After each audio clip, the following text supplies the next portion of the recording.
মাদ্রাসাতুল ফালাহ ও এতিমখানার উদ্যোগে দোয়ার মাহফিল হাফেজ ছাত্রদের চাকরি প্রদান উপলক্ষে বিশেষ দোয়ার মাহফিলের অত্র মাদ্রাসার প্রতিষ্ঠাতা হাফেজ মোহাম্মদ আবুল খায়ের সাহেব ও উপস্থিত উম্মতের মাথার মুকুট ওলামায়ে কেরাম ও মেহমানানে রাসূল ছোট কচিকাচা বাচ্চারা এবং মাইকের সাউন্ড আমার যে সমস্ত মা ও বোনেরা শুনতেছি, সবাই আল্লাহ পাকের দরবারে শুকরিয়া আদায় করে বলি, আল্লাহ তাআলা আমাদেরকে যে এই যুগে জান্নাতের একটি বাগানে বসার সুযোগ করে দিয়েছেন, মন প্রাণ খুলে আল্লাহ পাকের শুকরিয়া আদায় করে বলি আলহামদুলিল্লাহ। শাবাশ, মারহাবা। এর বলে যুবক, এর বলে জান্নাতের ফুল বাগানের ফুল তোমরা। আমরা সবাই জান্নাতের বাগানে আছি, বিশ্বাস হয়? তোমাদেরকে আগেও একদিন বোধহয় বলেছিলাম, মনে আছে কিনা? এটা জান্নাতের বাগান। এটা কিসের বাগান? এই জন্য কবি বলে মাদ্রাসা है बाग जन्नत, मदरसा है बाग जन्नत, मुअल्लिम है मिस्ले कुल, शहद उसमें इल्म दीन और तलब है बुलबुल। মাদ্রাসা হলো জান্নাতের বাগান, আর এই বাগানের ফুলগুলো হলো আমাদের উস্তাদগণ, আর মৌমাছি হলো আমাদের ছাত্র ভাইরা। ফুলের মধ্যে যেমন মধু থাকে, উস্তাদগণের সিনার মধ্যে মধু আছে, সেটা হলো কোরআন হাদিসের মধু। চিল্লায় বলো সুবহানাল্লাহ। সেই মধু মৌমাছি হিসাবে আমরা আহরণ করি, নিয়ে আমরা আমাদের নিজ নিজ স্থান তথা বড় হয়ে যাব হাফেজ কোরআন, আলেমে দ্বীন, আলেমে হাক্কানি রাব্বানি হয়ে যাবে তোমরা এক সময়। তারপরে তোমরা তোমাদের স্থানে যাবে, বাড়িতে যাবে, কর্মস্থলে যেখানে থাকো সেখানে যাবে। যাওয়ার পর তোমাদের কাছ থেকে সেই মধু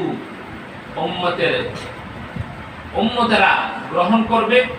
তো বাজারের খাঁটি মধু খেলে যেমন নাকি রোগ শোক দূর হয়ে যায়, তোমাদের কাছ থেকে যে কোরআন হাদিসের মধু মাদ্রাসাতুল ফালাহ থেকে সংগ্রহ করেছিলে, এটা যখন সমাজে যাওয়ার পরে সমাজবাসীরা তোমাদের থেকে গ্রহণ করবে, তারাও দুজখের আযাব থেকে বেঁচে চিরস্থায়ী জান্নাতের অধিবাসী হয়ে যেতে পারবে ইনশাআল্লাহ।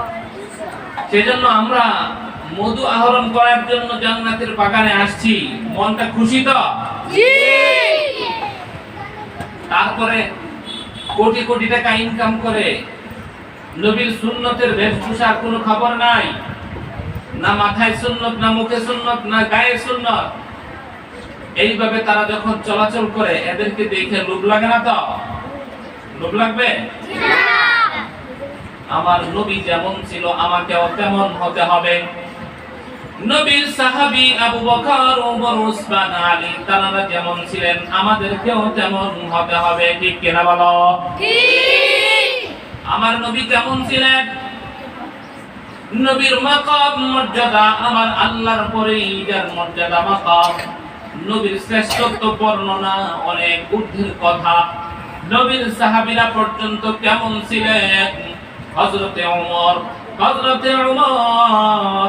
পাহাড়ের উপরে বসা, এমন সময় ভূমিকম্প শুরু হয়ে গেল, পাহাড় নড়াচড়া করতেছে।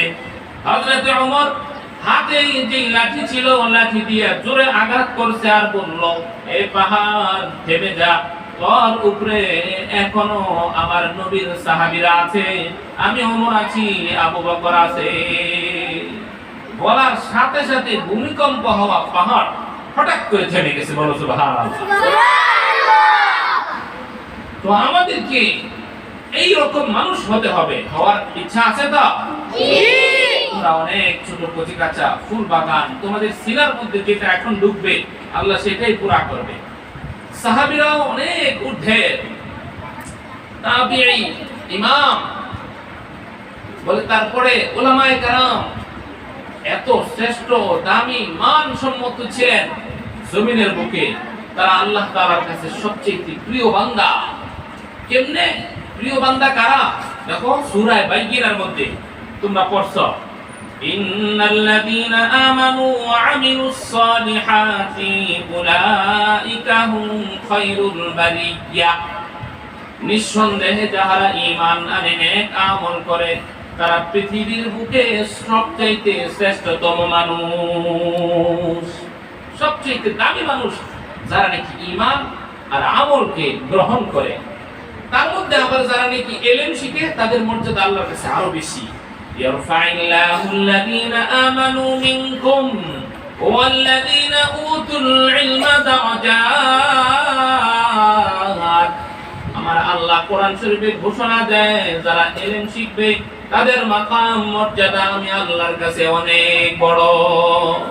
আমরা ইলম শিখতেছি, আমাদের মর্যাদা আল্লাহর কাছে সবচেয়ে বেশি হবে। বিশ্বাস হয়? আর যারা ইলম শিখে, কোরআন হাদিসের জ্ঞান শিখে, মাদ্রাসা বলে কথা নয়, চাই সে যেখান থেকেই শিখুক, সঠিক পদ্ধতিতে কোরআন হাদিসের জ্ঞান শিখলে সেই হবে প্রকৃত পক্ষে মানুষ। দেখো সূরা আর রহমানে আল্লাহ তাআলা কি ফরমান, আর রহমান আল্লামাল কুরআন খলাকাল ইনসান। কয়টা আয়াত বলছি? তিনটা। বলো কয়টা আয়াত বলছি? তিনটা। একটি হলো আর রহমান, এক নম্বর, হ্যাঁ? দুই নম্বর আল্লামাল কুরআন, তিন নম্বর খলাকাল ইনসান। কয়টা আয়াত বললাম? তিনটা। প্রথম আয়াত হলো আর রহমান, আল্লাহ তার নিজের পরিচয় দিচ্ছেন, আনার রহমান, আমি রহমান।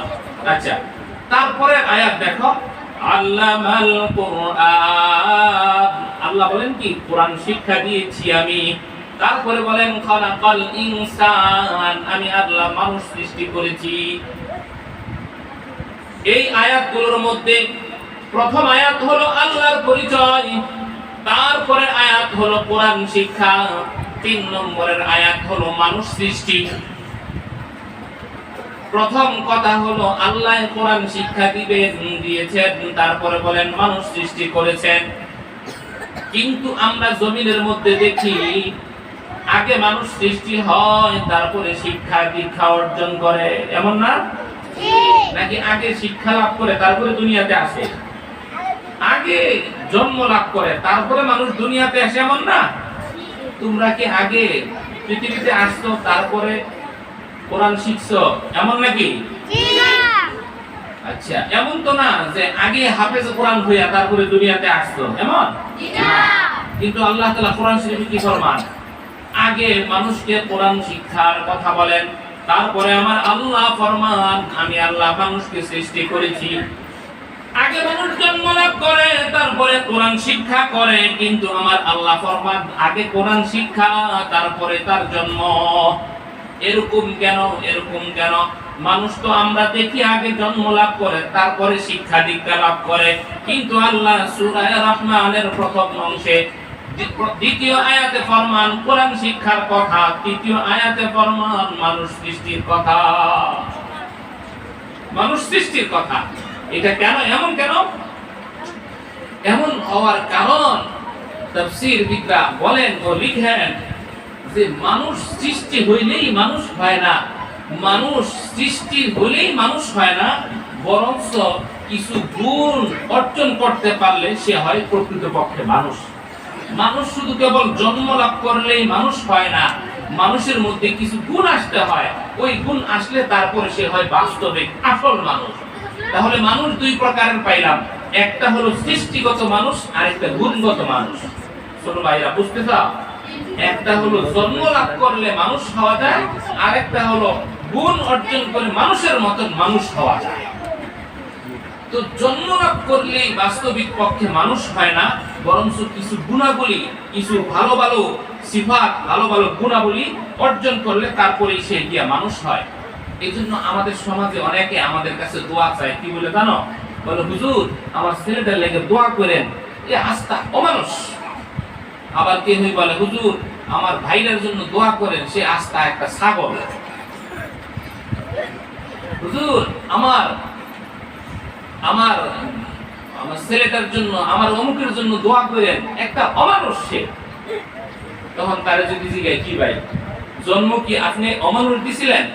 কারণ অমানুষের বাপ তো আরেক অমানুষ হয়। গরুর বাপ কি ছাগলে না গরুর বাপ গরুয়ে? বলো, গরুর বাপ কি ছাগলে না গরু?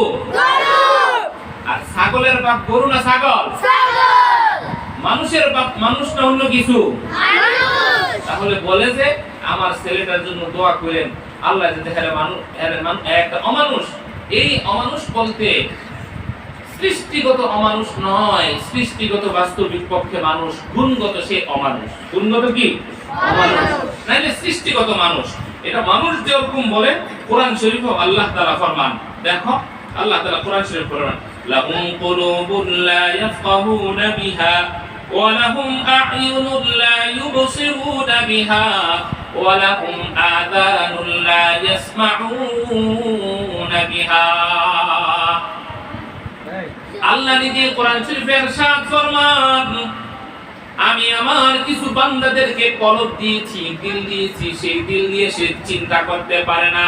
ওয়ালাহুম আ'য়ুনুন লা ইউবসিরুনা বিহা, কিছু মানুষকে আমি চোখ দিয়েছি, আল্লাহর নিদর্শন দেখবে, ওটাও দেখে না। কোরআন শরীফ দেখবে, ওটাও দেখে না। ওয়ালাহুম আযানুন লা ইয়াসমাউনা বিহা, আমি আল্লাহ কিছু মানুষকে কান দিয়েছি, যে কান দিয়ে আমার কালাম শুনবে, সেটাও শুনে না। এই সব নিয়ামতগুলো আমি আল্লাহ তাকে দিয়েছিলাম, এগুলো ব্যবহার করেছে, আমি আল্লাহকে চিনবে, তাহলে সে চিনে নাই। এবার আল্লাহ ওই সকল মানুষদিগকে বলেন, উলাইকা কাল আনআম বাল হুম আদাল, এরা মানুষ নয়, এরা সরাসরি চতুষ্পদ জন্তুর মতন। চতুষ্পদ জন্তু আল্লাহ বলে দেন, চতুষ্পদ জন্তু, চার পায়া জানোয়ার। চার পায়া জানোয়ার কি? তার মধ্যে একটা হলো গরু, আছে কিনা? চার পায়া জানোয়ারের আরেকটার নাম হলো ছাগল, আরেকটার নাম হলো কুকুর, আরেকটার নাম হলো ভেড়া, আরেকটার নাম হলো সিংহ, আরেকটার নাম হলো বাঘ বল্লভ, আরেকটার নাম হলো হাতি। চার পায়া জন্তু যেগুলো নাকি মানুষের সমাজে বসবাস করে না। আল্লাহ শ্রেষ্ঠত্ব দান করেছেন মানুষ দিগকে, এই মানুষের মর্যাদা আমার আল্লাহর কাছে অনেক বেশি, যার কারণে আমার আল্লাহ মানুষকে মানুষ বানানোর জন্য কোরআন শিক্ষা দিয়েছেন। আল্লাহ সূরা রহমানের মধ্যে ইরশাদ ফরমান, ও মানুষ, তুমি যদি জন্ম লাভ করো তাতে তুমি মানুষ হবে না। তুমি জন্ম লাভ করার পরে যদি কোরআন শিক্ষা না করো, তাহলে তুমি বাস্তবিক পক্ষে মানুষ হতে পারবে না। যদি ও বাচ্চারা, মাদ্রাসাতুল ফালাহের বাচ্চারা, ভালো করে যদি কোরআন শরীফ শিখো, ভালো করে যদি হাফেজে কোরআন হতে পারো, ভালো করে যদি একজন আলেমে হক্কানি রব্বানি হতে পারো, তাহলে তোমরা প্রকৃতপক্ষে গুণগত মানুষ হইবা। মানুষ তাইলে কয় প্রকার পাইলাম? দুই প্রকার। বলো কয় প্রকার? দুই প্রকার। একটা হলো জন্মগত আর একটা গুণগত। জন্মগত মানুষ মানুষ নয়। আবু লাহাব ওটা কি মানুষ নাকি? বলো। ফেরাউন কি মানুষ? আস্তা অমানুষ, ঠিক কিনা বলো? ফেরাউন, হামান, কারুন, উবাই ইবনে খালাফ, উতবা, শাইবা, নবীর দুশমন, আবু জাহাল, আবু লাহাব, সবগুলো অমানুষ। অথচ তারাও দুই পায়ের মানুষ, আমরাও যেমন দুই পায়ের মানুষ। এজন্য কবি বলে, आदमियत लहम शख्म पुश्तनीस, आदमियत जुज़र दाये ही जिनीस, आदमियत लहम शख्म पुश्तनीस, आदमियत जुज़र दाये ही जिनीस, गर्ब सूरत इंसा आदमी बूदे, गर्ब सूरत इंसा आदमी बूदे, अहमदो बो जानो हम एक साबूदे। যদি কি জন্মের কারণে মানুষ মানুষ হইতো? আরে মানুষ শুধু কেবল রক্তে মাংসে হাত দিয়ে, হাত পায়ের নাম মানুষ নয়, হাত পায়ের নাম মানুষ নয়। মানুষ বলে যে ব্যক্তি নাকি আল্লাহকে চিনতে পারছে, তার নাম হলো আসল মানুষ। নবীজিকে চিনতে পারছে, তার নাম হলো আসল মানুষ। কোরআন শিখতে পারলো, সে হলো প্রকৃতপক্ষে মানুষ। আর যদি কোরআন শিখতে না পারে, আল্লাহকে চিনলো না, রাসূলকে জানলো না, জিন্দেগীর লক্ষ্য উদ্দেশ্য ঠিক করতে পারে পারলো না। ও মানুষ নয়, কোরআনের ভাষায় আমার আল্লাহ ফরমান উলাইকা কাল আনআম, তারা হলো চতুষ্পদ জন্তুর চার পায়া জানোয়ার, চার পায়া জানোয়ার। এইজন্য কবির দ্বিতীয় অংশে বলে গর্ব সূরত ইনসা আদমি বুদে, গর্ব সূরত ইনসা আদমি বুদে, আহমদ বো জাহল হাম ইকসাবুদে। মানুষ যদি কেবল আকৃতির দ্বারাই মানুষ হইতো তাহলে আবু লাহাব আবু জাহাল এরাও মানুষ হইতো। আসলে এরা মানুষ নয়, এরা গরু ছাগল চতুষ্পদ জন্তু। মানুষ হলো আমার নবী আবু বকর ওমর উসমান আলী। চিল্লায় বলো ঠিক কিনা? এই জন্য আল্লাহ কোরআন শরীফে ইরশাদ ফরমান যে আমি আল্লাহ রহমান, খলাকাল ইনসান, তার আগে আল্লামাল কোরআন, আমি আল্লাহ কোরআন শিক্ষা দিয়েছি, তারপরে মানুষ সৃষ্টি করেছি। আগে কোরআন শিক্ষা লাভ করবে, তারপরে তুমি গুণগত মানুষ হতে পারবে। জন্মগত মানুষকে নিয়ে কোনো মূল্য নাই। জন্মগত মানুষ ফেরাউন হইছে, কি লাভ হইল? কবরে গিয়ে সে আগুনে পুড়ে জ্বলবে, কিয়ামতের ময়দানে দুজকের পোকা হবে। ফেরাউন, হামান, কারুন, উবাই বিন খালফ, নবীর দুশমন, আবু জাহাল, আবু লাহাব, উতবা, সাইবা, তারাও তো মানুষ। কিন্তু মানুষগুলি কি হইবে জানো? এরা কবরে যাওয়ার সাথে সাথে পোকা মাকড় এদেরকে কামড়ানো শুরু করছে। 70টা বিশাল বড় বড় অজগর সাপ এদেরকে কামড় দিতে থাকবে, দংশন করতে থাকবে। এই সাপগুলো এত বিশাল, 70 হাত 70 গজ লম্বা, এবং প্রত্যেকটা সাপের দাঁতগুলো হবে লোহা, তাদের দুইটা হাতও থাকবে। এই হাতের মধ্যে যে নখগুলো থাকবে লোহার, মুখ দিয়ে ড্রাগনের মতন আগুন ছুড়ে মারবে। এক একটা সবল মারবে, সবলের চলে 70 গজ মাটির নিচে চলে যাবে, সেখান থেকে টাইনা আবার উঠাইবে। এরকম আচরণ যে ভোগ করতে পারে সে কোনো মানুষ নয়, সে আস্ত একটা অমানুষ। ঠিক কিনা বলো? এই জন্য আল্লাহ তাআলা আমাকে তোমাকে ওরকম জন্মগত মানুষের মধ্যে সীমাবদ্ধ রাখতে চান না। আমাকে তোমাকে গুণগত মানুষ বানানোর জন্য মাদ্রাসাতুল ফালাহের মধ্যে এনে আল্লাহ তোমাকে আমাকে কোরআন শরীফ শিক্ষা দিচ্ছে। এই জন্য সূরা আর রহমানের প্রথম অংশে আল্লাহ তাআলা ফরমান আল্লামাল কোরআন,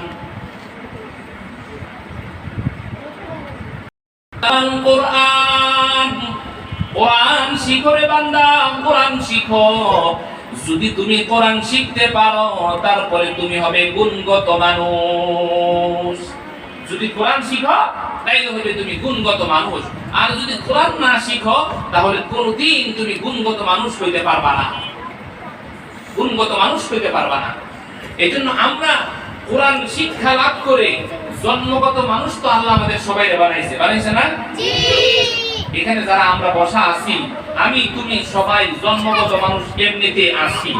এখন আমাদেরকে জন্মগত মানুষের বাউন্ডারি পাড়ি দিয়ে আমাদেরকে গুণগত মানুষে রূপান্তরিত হওয়ার জন্য কোরআন শিক্ষা লাভ করতে হবে।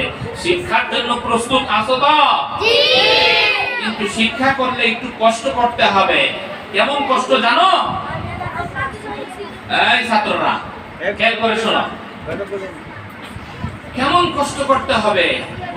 যেমন আমার নবী কষ্ট করেছিলেন, আমার নবী কষ্ট করেছিলেন। কি কষ্ট? সর্বপ্রথম কোরআনের যে আয়াতখানি নাযিল হয় সেটা সবাই পারে। বলো আমার সঙ্গে, ইকরা বিসমি রাব্বিকাল্লাযী খালাক, খালাকাল ইনসানা মিন আলাক, ইকরা রাব্বুকাল আকরাম আল্লাযী আল্লামা বিল কলম। এই আয়াত যখন নবীজির উপরে নাযিল হয় তখন আমার নবীজিকে জিবরাইল আমিন এসে এভাবে জড়ায়া ধরলেন, চাপ দিয়ে বললেন, ইয়া মুহাম্মদ ইকরা, হে মুহাম্মদ পড়ো পড়ো।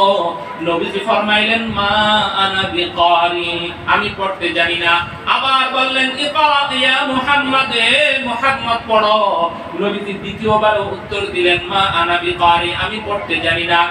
তৃতীয়বার নবীজিকে আবার চাপ দিয়ে জিবরাইল আমিন আলাইহিস সালাম বলবেন, ইয়া মুহাম্মদ ইকরা, পড়ো পড়ো। নবীজি ফরমাইলেন, মা আনা বিকারি, আমি পড়তে জানি না। চতুর্থবারে যখন জিবরাইল আলাইহিস সালাম নবীজিকে কোলের সাথে বুকের সাথে মিশায়া জোরে চাপ দিছে, চাপ দিয়ে বললেন ইকরা বিসমি রাব্বিকাল্লাযী খালাক। সঙ্গে সঙ্গে আমার নবী এবার আর বলেন নাই যে আমি পড়তে জানি না, তিনি শুরু করে দিলেন ইকরা বিসমি রাব্বিকাল্লাযী খালাক। আমাদের কোরআন হাদিস শেখার পদ্ধতি সিস্টেম তোমরা জেনে নাও ছাত্র ভাইরা, উস্তাদের কাছ থেকেও শোনো, আরো শোনো, অভিভাবক বৃন্দরা যিনারা কানে আওয়াজ পৌঁছে আপনারাও শুনেন। কোরআন শরীফ শিক্ষা, আসমানি ইলমের শিক্ষা আর জাগতিক অন্য জ্ঞান ইলম শিক্ষা এটা সমান নয়, বেশ কম আছে।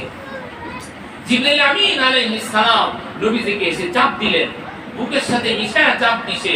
চাপ, জিবরাইলের শক্তি কত বিশাল শক্তি, সুবহানাল্লাহ। একটু কল্পনা করবা, জিবরাইল আলাইহিস সালাতু ওয়াস সালামের 100 পাখা আছে। অন্য হাদিসে আছে লাহু 600 জানাহ, 600 পাখা। কয়শ? 600। ডাইনে 300, বামে 300, 600 পাখা। কত ছোট ছোট পাখা জানো? যদি 600 এর মধ্যে দুইটা খুলে নাইলে একটাই খুলুক, বলে একটা দুইটা ডানা খুললে আসমান জমিন থেকে পূর্ব পশ্চিম উত্তর দক্ষিণ গোটা পৃথিবীটাকে সে ঢাইকা নিতে পারবে। চিল্লায়া বলো সুবহানাল্লাহ। ওই জিবরাইল কত শক্তির অধিকারী। একটা জাতি ছিল কওমে লূত, ওই কওমে লূত একটা অন্যায় করছে, অপরাধ করছে, আল্লাহ তাআলা তাদেরকে শাস্তি দিলেন। জিবরাইল আলাইহিস সালামের এই 600 ডানার একটা ডানার সামনের অংশ চা চামিচের মতন, পিরিসের চা চামিচ যে থাকে ওটার মতন, ওই বস্তি ওই শহরের ভিতর দিয়া বেলচার মতন ঢুকায় দিয়েছে।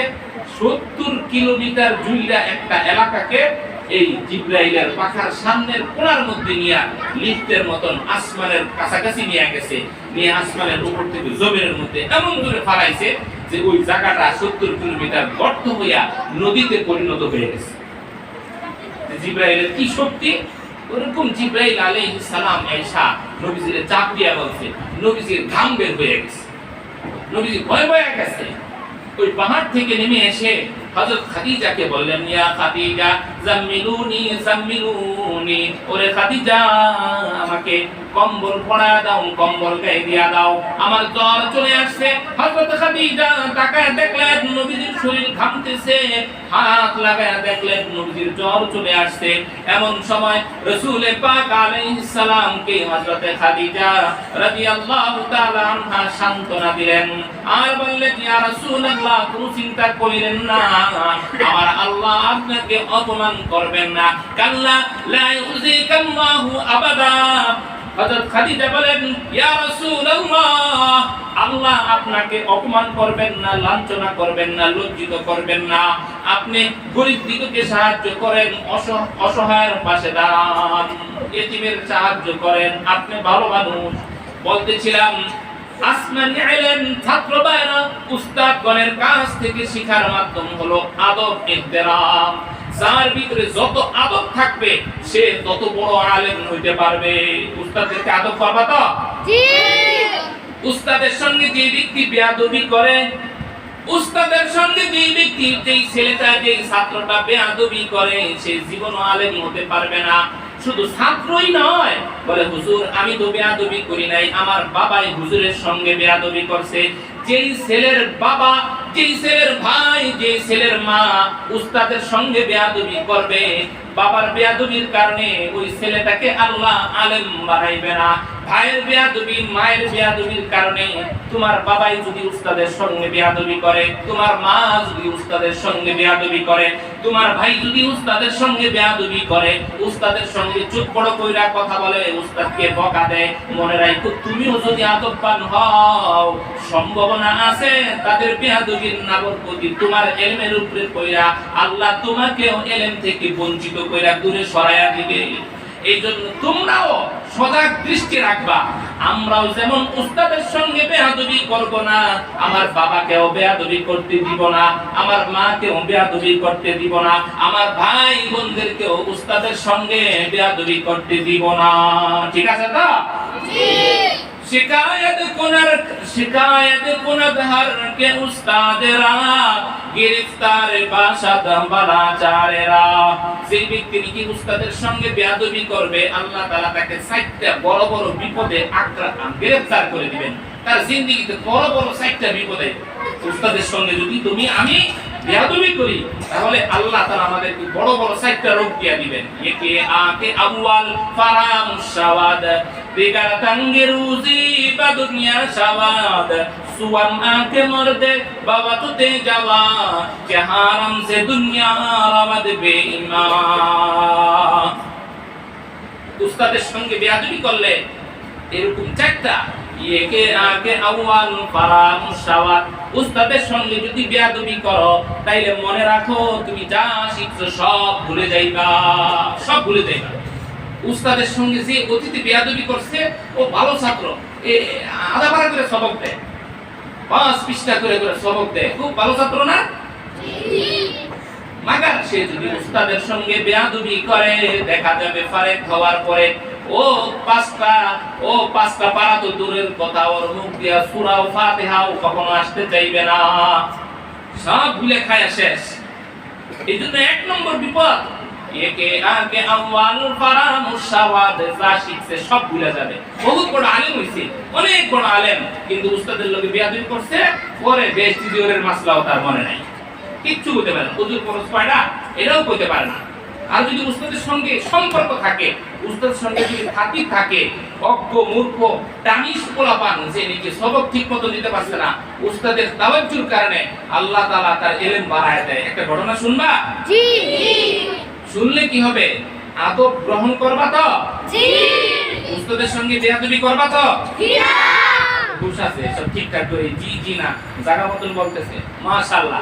পাবলিকে ওয়াজ করি তো, পাবলিকে বক্তব্য দেই, ঠিক ঠাক বলে দেয়, পরে ফাঁকি দিয়ে যদি কইলেই এই কারণে আপনাদেরকে জুতার বাড়ি দিতে হবে, হ্যাঁ কই ঠিক বুঝছেন। কিন্তু এগুলো আসল, এরা তো বড় হলে এক একটা বক্তা হবে, বড় হলে এক একজন হাফেজ কোরআন, আলেমে দ্বীন, মুহাক্কিক, মুফাসসির। আল্লাহ তোমাদেরকে গোটা বিশ্বের জন্য ইসলামের পার্টি বানিয়ে দিবে। সবাই বলো আমিন। এজন্য তোমাদের ছোট থাকতেই গাইস অন্যরকম। এজন্য কথায় আছে, নোয়াখালী ভাষায় কয় যেটা সারমর্ম হলো বড় নীতি কি হইব, ছোট থাকতে বিজি দেখলে বোঝা যায় না। তোমরা আল্লাহ তাআলা তোমাদেরকে কবুল করবেন।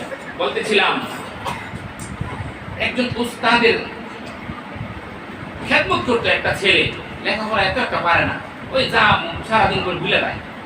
পরে হুজুরের চা বানাইতেছে পাশে বৈশা, এমন সময় এক জ্ঞানী মানুষ আইসা হুজুরের জিজ্ঞেস করে, হুজুর আচ্ছা কোন তো, তোমরা ছোট মানুষ আল্লাহ এদের বুঝবা কিনা, বলে হুজুর কোন তো, হুজুর ফরজ 4টা। হুজুর ফরজ কয়টা? 4টা। ভালো কথা। তার আগে আবার 3টা সুন্নত। কি? দোনো হাত কবজি সহ ধৌত করা, গড়গড় সহিত কুলি করা, নাকের নরম জায়গায় পানি পৌঁছানো। 3টা সুন্নত আছে না? আরে আছে না 3টা সুন্নত? জি। তো হুজুরের জিজ্ঞাসা, হুজুর কোন তো? হুজুর ফরজ 4টা, তার আগে আবার 3টা সুন্নত কি জন্য? তো হুজুরে আবেগের চুড়ে ওই দামির ছাত্রদের দিকে, ছাত্রটার দিকে আঙ্গুল দেখায় কয়, আর তুমি এটা আবার আমার জিগার লাগে, আমার ছাত্রটাই তো কইতে পারবে, আসলে কিন্তু হ্যাঁ জীবন পারে না। তো হুজুর যখন বলছে আমার ছাত্রটাই বলতে পারবে, এভাবে হুজুরের অন্তর তার অন্তরের সঙ্গে একটা ধাক্কা খাইছে। আল্লাহ তাআলা ওই ছাত্রের সিনার মধ্যে ইলম ভরে দিয়েছে। বলো সুবহানাল্লাহ। সুবহানাল্লাহ। ওই ছেলেটারে ওই শিক্ষিত লোক জিগায়, কি বাবা কত কই নিয়ে এটা হুজুরের জিগায় না, আমারে না জিগায়, আমার হুজুর তার বড় বড় বিকল্প বলে কি কয়, পানির গুণ 3টা, রং, গন্ধ, মজা। রং, গন্ধটা কেমন আর স্বাদটা কেমন। পানির 3টা বৈশিষ্ট্য, 3 বৈশিষ্ট্য শীত থাকলে তখন গিয়ে সেই পানি দিয়ে ওযু হয়। এই 3টা বৈশিষ্ট্য পানিতে ঠিক আছে কিনা এটা টেস্ট ও পরীক্ষার জন্য আল্লাহ আগে 3টা সুন্নত দিয়েছে। বলে কেমনে? হাত ধৌত যখন করবে হাতে দেখা পানির রংটা ঠিক আছে কিনা দেখা পালাইবো, কুলি যখন করবে পানির স্বাদটা ঠিক আছে কিনা ওইটা দেখা পালাইবো, নাকে যখন পানি দিবে পানির ঘ্রাণটা ঠিক আছে কিনা এটা দেখবে। এই 3টা যন্ত্রের মাধ্যমে যখন করা কমপ্লিট হয়ে যায় তখন আল্লাহর হুকুম ফরজ এটার দ্বারাই উদ্বোধন হয়। এইটা সুইট না, ওই বেড়ার মাথা তো চক্কর খায় গেছে। ওরে সুবহানাল্লাহ, এমন সুন্দর উত্তর জীবন তো দেখি নাই। ও চলে গেছে। হুজুর আর কিরে বলো, তুই কি ঠিক করতে পারছ না, আজকে তুই দাম দাম করে মাছলা বলে দিলি, ব্যাপারটা কি? তো হুজুর কি কইছি, ওইটা কি কইছে, কি কইছে আমিও তো কইতে পারবো না। ওই সময়টাতে হুজুরের মনের, হুজুর যে তার জন্য একটা দোয়া দিছে, এই দোয়ার কারণে আল্লাহ তার সিনার মধ্যে ওই বিষয়ের এলেন 100 ভাগ দিয়ে দিছে। এখন তুমি আমি যদি হুজুরের সাথে এই সম্পর্ক না রেখে হুজুরের সাথে গাউরামি, হুজুরের সাথে বেয়াদবি, হুজুরের সাথে চোখ গরম করা, হুজুরে কয় হুজুর বুঝেন না, আমি অনেক বেশি বুঝি, তুমি বলো না, তোমার বাপে বলে, তোমার মায়ে বলে, তোমার ভাই বোনে বলে, তোমার চাচাই বলে, এই সব বেয়াদবির কারণে তোমাকে কোরআন হাদিস থেকে আল্লাহ চিরবঞ্চিত করে দিবে। এই জন্য কবি বলে একে আকে আউয়াল ফারামুস সাওয়াত, 1 নম্বর গ্রেফতার, 1 নম্বর রোগ হলো তার সমস্ত ইলম ভুলে যাবে। একে আকে আউয়াল ফারামুস সাওয়াত, দিগার তাঙ্গে রুজি বা দুনিয়ার সাওয়াত। 2 নম্বর জিনিস হলো তার রুজি রোজগারে আল্লাহ অভাব দিয়ে দিবে, অভাব দিয়ে দিবে। উস্তাদের সঙ্গে যে ব্যক্তি বেয়াদবি করে, ও বড় হইলেও তার কামাই রোজগারে বরকত নাই। মাদ্রাসা তো দূরের কথা, স্কুল কলেজের ছাত্ররাও যদি স্যারের সঙ্গে বেয়াদবি করে, ওই স্যার যদিও হিন্দু হয়, হিন্দু স্যারের সঙ্গে মুসলমান ছাত্র স্টুডেন্ট বেয়াদবি করছে, হিন্দু স্যারের বদদোয়ার কারণে এই স্কুল কলেজের ছাত্রের জিন্দেগির মধ্যে অভাব চলে আসে। যদি তাদের জিন্দেগিতে অভাব চলে আসে, তুমি আমি কোরআন শিখি, 30 পারা শিখি, আমার তোমার বেয়াদবি হইলে কি পরিমাণ বিপদ আসবে। বেয়াদবি করবা?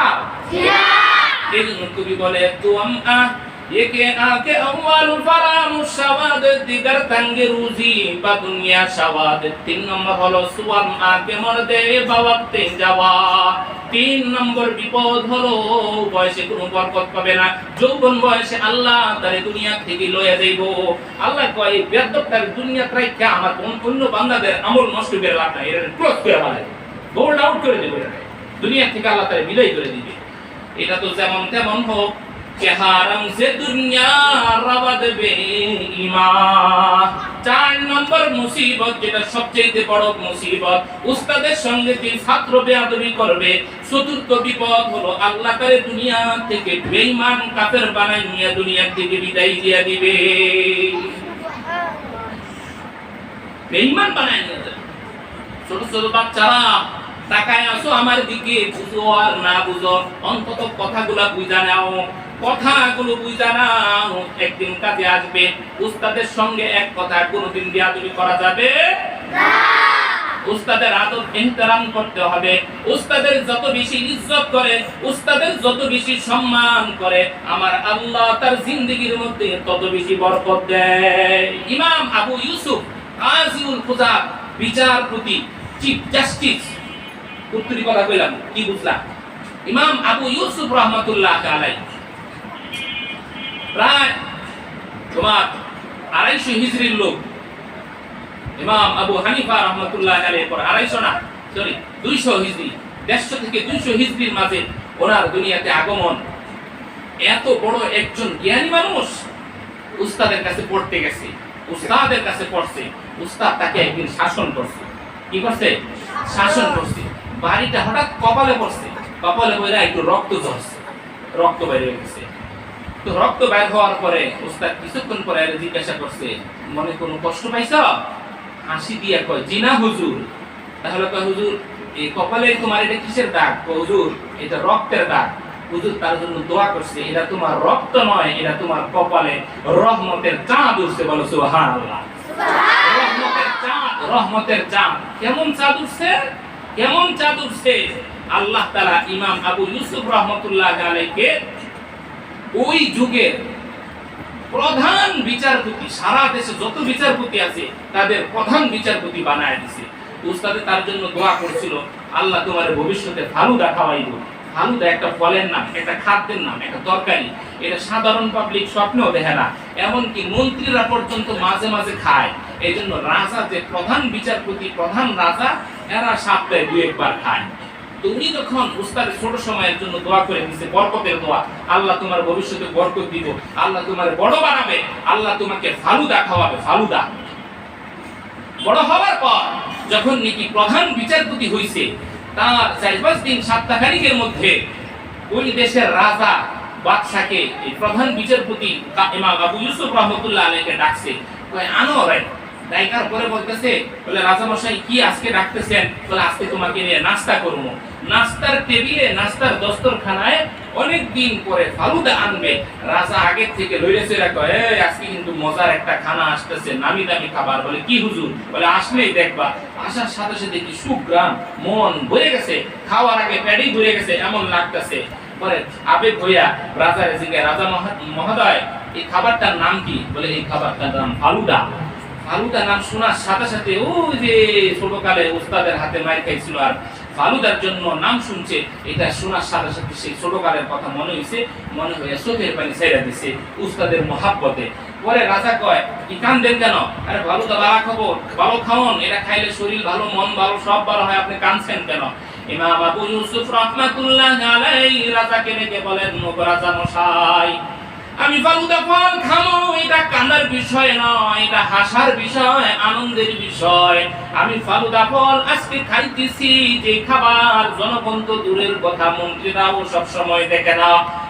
আজকে আমি আমার দস্তরখানায় ফালুদা খাবার আল্লাহ নিয়ে আসছেন।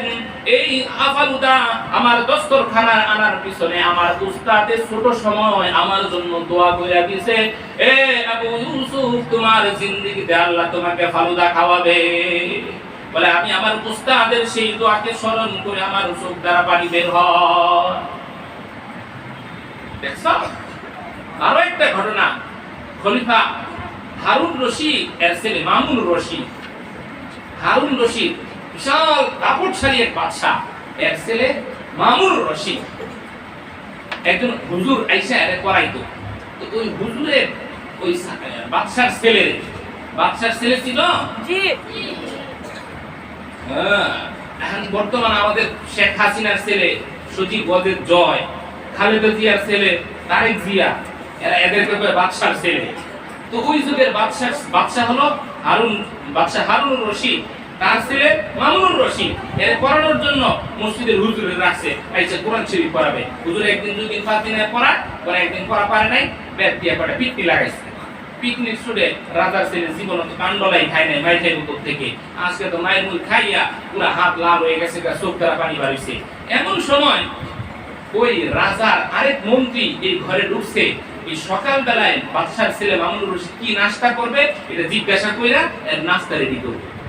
যখন বাদশা আরেক মন্ত্রী ঘরে ঢুকবে করে নক দিছে, সাথে সাথে ওই ছেলেটা হাত মুখ মুছছে, বাদশার ছেলে চোখ দিয়া টিস্যু দিয়া চোখের পানি মুছছে, কাপড় টাপড় ঠিক করছে, হাত ধরে সোজা কইরা ভালো মানুষ হইয়া এরকম দরজা খুলছে, আসছে।